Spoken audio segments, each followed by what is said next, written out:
Yo guys, what's going on? So it's me, Daniel from Tech Tuning again, and today we are going to be replacing that power steering rack on the Celica. So let me show you what we got set up so far, and I can talk about what we're gonna do. So right now the car is up on the jack stands on the front, and I've got the wheels off. Pretty easy stuff. If you're familiar with cars, this shouldn't be anything tough to get to. So what I need to do today is replace the entire power steering rack in here. So I finally managed to get a remanufactured one, which I'll show you guys now. So here is the new power steering rack. The one up top is the one from buyautoparts.com, which I talked about in the last video with the update. It was about $280 including the core charge. This one behind it is just the Celica Super Rack, which I wasn't able to get to work. So today we're going to be looking at swapping this in for my original Celica one. So this process is actually going to be really easy. I'm going to walk you guys through it as best as I can. But basically what we're going to have to do is we're going to start out by disconnecting the two outer tie rods from the front knuckles. We're going to take out those cotter pins and castle nuts. We're going to drop that. Then after that we're going to have to disconnect the top of the rack from the steering shaft. So the bar that actually goes from your steering wheel to the power steering rack, we're going to disconnect that at the bottom, at the top of the connection of the power steering rack.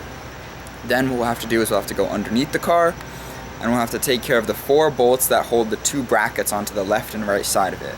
Once those are out, if we shimmy the lines around a little bit, we might have to disconnect a couple, but we should be able to then just take out the rack and slide in the new one and start setting up an alignment on it. So let's start doing that.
Alright y'all, so very cramped under here, but I'm going to give you the best view that I can. I'm laying directly underneath the power steering rack here, and I'm going to show you the general locations of the bolts you have to take out. So if you look to the left here, you can see this is where the disc assembly is, the upper control arms, no, the outer tie rods, and if you look up here, here's where the rack goes up to the engine bay, and there's going to be a couple bolts. There's going to be a 10mm right here to take out on the left side. On the right side there's going to be the same thing up here, and then this should be a 14. Same thing on the other side, you'll have a 14. And if you look behind here, like up and over behind the bushing, there's going to be another 14 there, but it's going to be mounted underneath through this hole. So it's underneath on this side. However, on this side, on the right, or the passenger side, it will be on top behind, or quote unquote in front of the bushing. So let's take those out and get this rack out.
So the old rack is out now. I managed to shimmy it out, but I have to swap those outer tie rods and the bushings onto the new one that we got from Buy Auto Parts, and I can put that one in. After that we can reconnect the lines, tighten down the bushings, and then we can fill the reservoir up with fluid, and we should be able to start flushing new power steering fluid to the system again, as long as I get that base alignment mostly correct. So I'm gonna have to take a note of where the outer tie rods are on this and just match it to the new one so that I can pretty much keep that same general alignment for now. And taking a look at it here, it does look like the top seal was the problem. I can see a lot of cracks in the rubber there. So I'm not sure how easy that would be to replace, but it does seem like that's probably what's been my problem this whole time, because you can see it drips down onto everything, so it makes it tough to check it out. But I think that's what was probably causing it. So let's get to swapping stuff onto the new one and putting that back in.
Alright guys, so with that, the new power steering rack install is over. We got it in and we bled the system. I didn't record the bleeding process because I needed to get it done before the daylight was out, but all you have to do for that is while the car is still up in the air, you just need to fill the reservoir with your power steering fluid, whatever your car takes. In the case of these Celicas, it's going to be ATF2, but I know that it's not that available nowadays, so you might need to substitute it for ATF4 or something of the likes. But once the reservoir is full, you can start the car, and you're going to want to keep turning the steering wheel left and right while making sure you top up that reservoir. You don't want to let it go dry, because if you do, your power steering pump is going to run with no fluid and you're going to hear the grinding as it slowly wears itself out. So as always, it's important to make sure you keep that reservoir topped up and just keep turning the wheel left and right until you see, as you add the power steering fluid, that it stops going down. Once it settles, you can just top it off to the correct level and you're done. So thankfully now this is one more thing that's off my checklist of the Celica. There's no leak coming from the power steering rack anymore. I just have to send back the core, and once that gets refunded, I can start doing the next thing. And after this, I'm not sure what video is going to be next. I'm going to have to take a look at what is like the next most important thing for me to take care of, but I hope you guys stick around and find out. Thank you for watching.